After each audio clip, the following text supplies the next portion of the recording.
तो गाइस काफी लोग बोलते हैं कि यार ये लड़कियां तो केवल केवल पैसों पे मरती हैं। यार जिसके पास पैसा है उसके पास लड़की है। देखो ना, कॉलेज में बिट्टू आता है स्कॉर्पियो में, उसके पास 3-3 गर्लफ्रेंड्स हैं। तो दोस्तों, क्या यही सच्चाई है कि सारी लड़कियां गोल्ड डिगर होती है या कुछ लड़कियां गोल्ड डिगर होती हैं? क्या है आखिर ये पैसे और इस लड़की का कनेक्शन? तो दोस्तों, इसी को आज हम इस वीडियो में समझने वाले हैं। हम बताने वाले हैं कुछ रियलिटी चेक्स कि क्या होता है आखिर वास्तव में।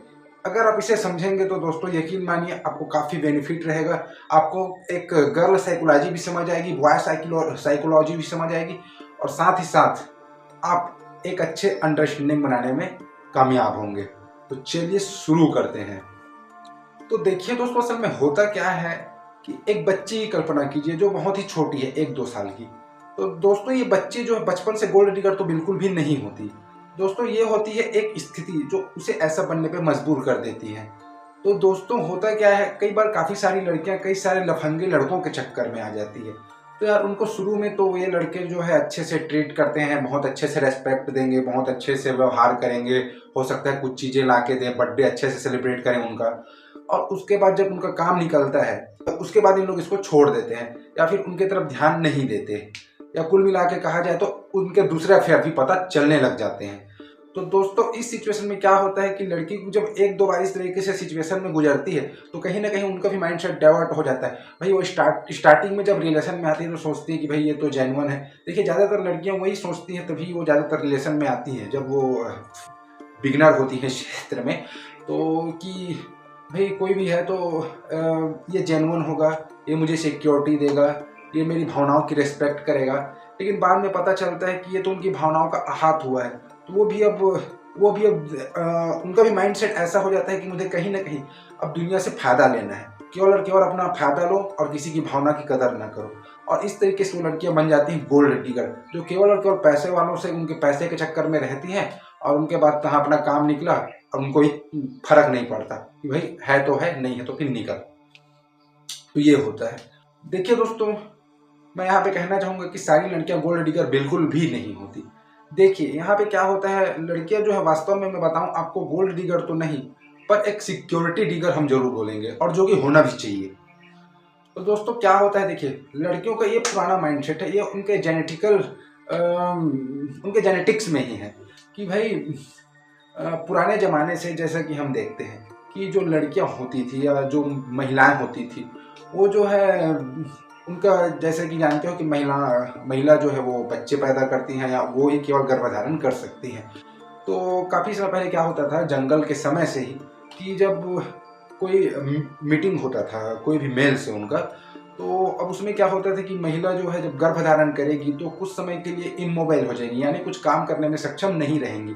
तो इस समय के लिए क्या होता है, उनको बिल्कुल से कहीं ना कहीं कोई सिक्योरिटी चाहिए, मतलब उसको इस तरीके का मेल पार्टनर चाहिए जो इस समय में उसकी हेल्प कर सके, इस समय उसका साथ न छोड़े, क्योंकि ये उसके होने वाले चिल्ड्रन के लिए भी अच्छा नहीं है, और इसके अलावा उस महिला के लिए भी तो ठीक है ही नहीं। भाई वो काम नहीं कर सकती, वो खाएगी नहीं, तो भाई जीवन की चिंता तो सबको रहती है। एक नेचुरल हमारे अंदर सेटिंग है कि भाई हम जो हमारे अंदर डर है, लालसा है, भूख है, ये सारी चीज़ें क्या है, एक सर्वाइवल इमोशंस है, जिसके कारण ही हम जिंदा रह सकते हैं। भाई डरोगे नहीं, आप शेर आ गया डरोगे नहीं सामने से तो आपको खा जाएगा, आपका शरीर तो तत्काल खत्म हो जाएगा ना। तो एक डिफ़ॉल्ट सेटिंग है हमारे शरीर में, ताकि हम आगे बढ़ सकें और जिंदा रह सकें और प्रजाति आगे बढ़े।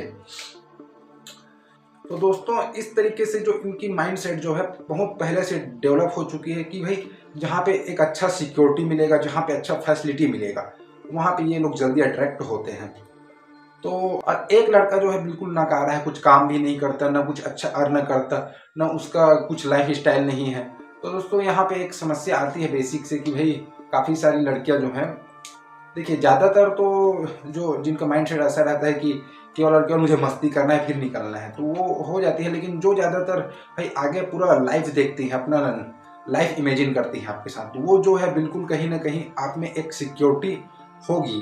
उसे लगेगा कि हाँ इसके साथ मुझे एक सिक्योर लाइफ मिल सकता है, तभी वो आपके साथ आना पसंद करेंगी। तो ये होता है यहाँ पे रियलिटी। देखिए दोस्तों, बेसिकली मेल्स में क्या होता है, मेल्स में टेस्टोस्टेरोन हार्मोन्स का प्रभाव ज़्यादा होता है।